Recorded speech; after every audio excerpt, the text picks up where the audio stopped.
جیسا کہ آپ جانتے ہیں کہ بریلی مذہب سے تعلق رکھنے والے علماء و خطبہ نہ جانے شیخ عبدالقادر جیلانی رحمۃ اللہ علیہ کو کس مقام پر لے جاتے ہیں، مصیبتوں کو دینے والے، مصیبتوں کو دور کرنے والے، کسی کو مردہ کرنے والے، کسی مردہ کو زندہ کرنے والے، تمام اختیارات مانتے ہیں۔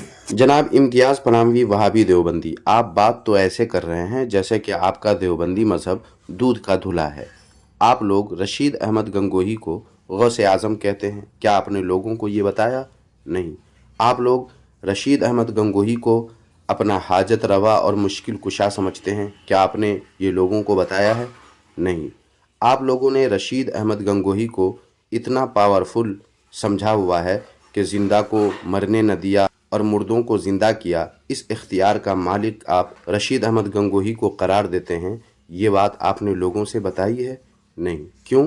یہ سب تو آپ کے گھر کی کتاب میں ہے، مگر ہم سنیوں کے بغض و عناد میں آپ دیوبندی وہابی لوگ حضرت سیدنا غوث پاک رحمۃ اللہ علیہ سے بھی دشمنی کر کے ان کے خلاف بکواس کرنے سے بھی نہیں چوکتے، اور ہم اللہ والوں کے متعلق جو بات کہتے ہیں تو اس پر ہم دلیل رکھتے ہیں، اور جو کہتے ہیں وہ علل اعلان کہتے ہیں، آپ کی طرح نہیں کہ لوگوں میں کہتے ہیں کچھ اور اپنے مولویوں کے بیچ میں کہتے ہیں کچھ اور۔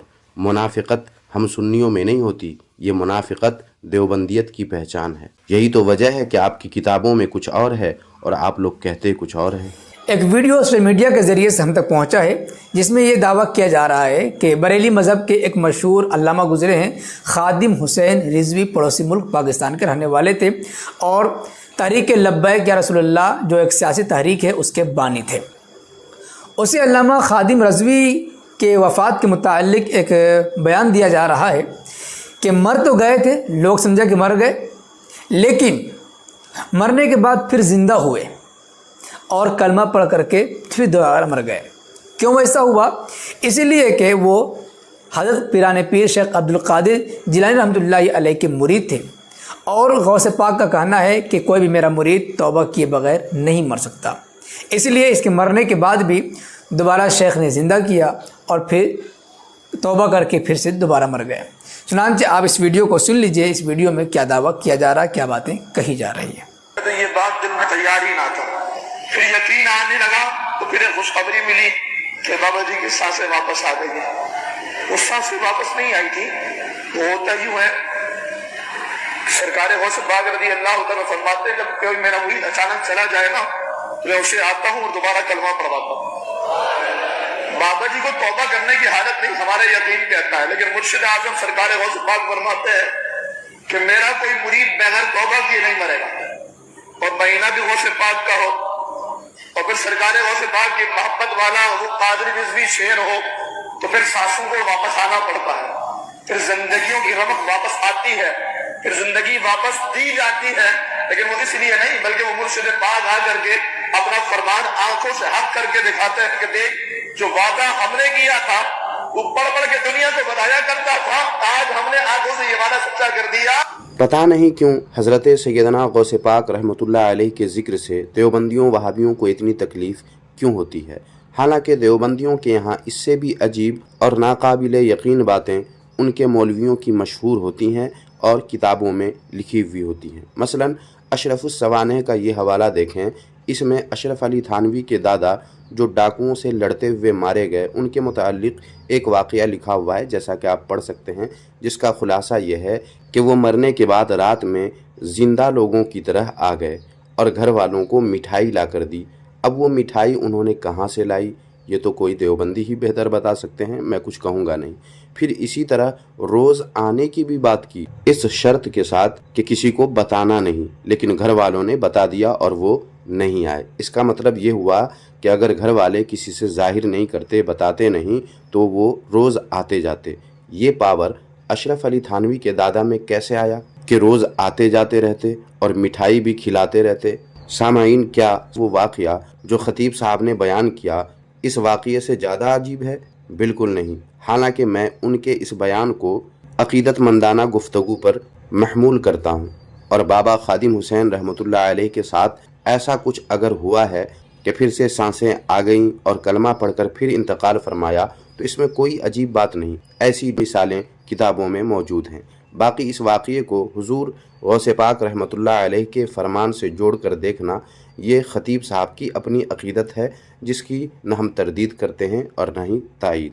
لیکن اگر امتیاز پناہوی وہابی دیوبندی کو یا دوسرے کسی بھی دیوبندی کو اس واقعے پر اعتراض ہے، خطیب صاحب کے اس بیان پر اعتراض ہے، تو اپنے دیوبندی مذہب کے حکیم الامت جناب اشرف علی تھانوی کے دادا کے اس واقعے پر بھی کچھ لب کشائی کریں اور بتائیں کہ جب ان کے مذہب کے حکیم الامت جناب اشرف علی تھانوی کے دادا جب ایسا کر سکتے ہیں تو اللہ کے ولی اپنے کسی مرید کو زندہ کر دیں یا ان سے توبہ کروا لیں، کلمہ پڑھوا لیں، تو اس میں عجیب کیا ہے؟ اس پر اعتراض کرنے والی کون سی بات ہے؟ بات آپ لوگ سمجھتے نہیں ہیں اور سیدھے اعتراض کر دیتے ہیں۔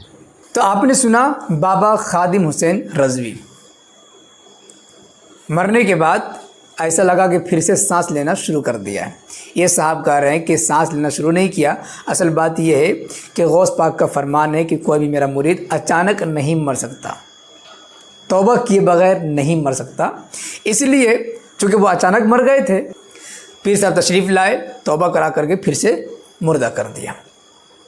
اب ذرا سوچئے کیسی بہکی باتیں لوگ کر رہے ہیں، یعنی کہ موت دینے والا اللہ ہے، اللہ جس کو جب چاہے موت دے دے، کسی کی موت ٹائم سے آگے پیچھے نہیں ہو سکتی ہے۔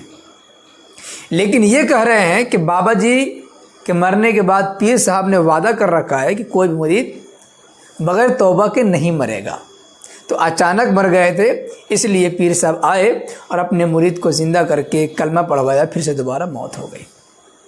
کیا واقعی یہ اختیار اللہ پاک نے کسی ولی کو، کسی بزرگ کو دیا ہے؟ ارے بھائی یہ اختیار تو کسی نبی کے پاس نہیں ہے۔ تو کیا آپ کے دیوبندی مذہب میں کسی نبی علیہ السلام کے پاس یہ اختیار ہے کہ بعد وفات زندہ لوگوں کی طرح روزانہ رات میں اپنے گھر آنے جانے کی بات کرے اور مٹھائی لا کر گھر والوں کو کھلائے؟ یہ اختیار ہے؟ اگر ہاں تو ثبوت دیں اپنے گھر کی کتاب سے کہ کوئی نبی علیہ السلام بعد وفات اپنے گھر مٹھائی لے کر زندہ لوگوں کی طرح آئے ہوں اور روز آنے جانے کی بات کی ہو۔ اور اگر ثبوت نہیں دے سکتے تو پھر کیسے آپ کے دیوبندی مذہب میں اپنے حکیم الامت جناب اشرف علی تھانوی کے دادا کا یہ مشہور واقعہ کتاب میں لکھ کر پھیلایا جا رہا ہے، اور لوگوں کو اس سے کیا پیغام دیا جا رہا ہے آپ کے دیوبندی مذہب میں؟ اگر یہ اختیار، یہ پاور کسی نبی کے پاس ہوتا تو پیارے آقا علیہ السلام اس اختیار کا استعمال کرتے کہاں؟ اپنے پیارے چچا حضرت ابو طالب کے وفات کے وقت۔ حضرت ابو طالب وفات پا رہے ہیں، پیارے آقا علیہ السلام کلمہ پڑھا رہے ہیں، وہ کلمہ پڑھنے کو تیار نہیں ہے، بغیر کلمہ پڑھے اس دنیا سے چلے جاتے ہیں۔ قرآن کریم فرماتا ہے اِنَّكَ لَا تَهْدِي مَنْ أَحْبَبْتَ، کہ آپ جسے چاہیں ہدایت نہیں دے سکتے۔ تو اللہ کے پیارے حبیب اپنے چچا کو کلمہ نہیں پڑھوا سکے، ان کو یہ پاور نہیں دیا گیا۔ لیکن کوئی شخص یہ کہتا ہے کہ نبی کے علاوہ کسی ولی کو یہ پاور دے دیا گیا، تو کتنی عجیب سی بات ہے، قرآن و حدیث کی بالکل خلاف بات ہے۔ مگر جناب امتیاز پناہوی وہابی دیوبندی، پہلے آپ یہ تو بتائیں کہ آپ کو مفتی کس جاہل نے بنایا ہے؟ کیا ابو طالب کا وقت وفات کلمہ پڑھنا اور کسی مسلمان کا وقت وفات کلمہ پڑھنا ایک جیسا حکم رکھتا ہے؟ کیا عجیب نمونہ چھوڑا ہے دیوبندیوں نے یوٹیوب پر۔ حضرت علامہ خادم حسین رضوی رحمتullah علیہ پہلے ہی سے مسلمان بلکہ عاشق رسول، جان اثار و پاسبان ناموس رسالت صلی اللہ علیہ وآلہ وسلم ہیں۔ ان کے کلمہ پڑھنے پڑھانے کو ابو طالب کے کلمہ پڑھنے پڑھانے جیسا سمجھنا آپ کی سب سے بڑی حماقت ہے، جسے ہر ذی علم ہی کیا ہر ذی عقل و ذی شعور بخوبی سمجھ سکتا ہے، مگر جاہل جہالت سے باز آ جائے، یہ کیسے ہو سکتا ہے؟ دیکھیں، اگر بطور کرامت کہیں ایسا معاملہ پیش آ گیا تو وہ معاملہ الگ ہے، اس کا تعلق عقیدے سے یا اختیارات سے نہیں ہے، بلکہ وہ تو خود ایک کرامت ہو گئی جو کسی بندے کے اختیار میں نہیں ہوتی ہے۔ لیکن یہاں پر بات چل رہی ہے کہ پیر صاحب کو اتنا اختیار ہے کہ انہوں نے اعلان کر رکھا ہے کہ کوئی بھی ان کا مرید بغیر توبہ کیے نہیں مرتا۔ اگر کوئی مر جاتا ہے تو پھر سے زندہ کر کے توبہ کراتے ہیں، کلمہ پڑھاتے ہیں اور پھر انتقال کر جاتا ہے۔ یہ اختیار اللہ پاک نے کسی نبی کو کسی ولی کو نہیں دیا۔ تو کیا بعد وفات زندوں کی طرح روز اپنے گھر پہ آنے جانے اور ساتھ میں مٹھائی لانے کا اختیار کسی نبی کو کسی ولی کو اللہ تبارک و تعالی نے دیا ہے؟ اگر ہاں تو ثبوت دیں، اور اگر نہیں تو ایسا واقعہ آپ لوگ اپنی کتاب میں چھاپ کر کیوں پھیلا رہے ہیں برسوں سے؟ اس طرح کی کہانیاں سنا کر کے یہ عوام کو گمراہ کرتے ہیں تاکہ بس ان کی عقیدت میں ڈوب کر لوگ ان کے مرید بنتے چلے جائیں اور ان کے نذرانے اور ان کے آستانے فل ہوتے رہیں۔ اور آپ کے دیوبندی مذہب میں ایسے واقعات کیوں بیان کیے جاتے ہیں جناب؟ کتابوں میں چھاپ کر کیوں دنیا بھر میں پھیلائے جاتے ہیں؟ اشرف علی تھانوی کی مفت خوری قائم رکھنے کے لیے، یا دیوبندیوں کی پیری مریدی اور خانقاہوں میں روپیوں کی آمدنی بڑھانے کے لیے؟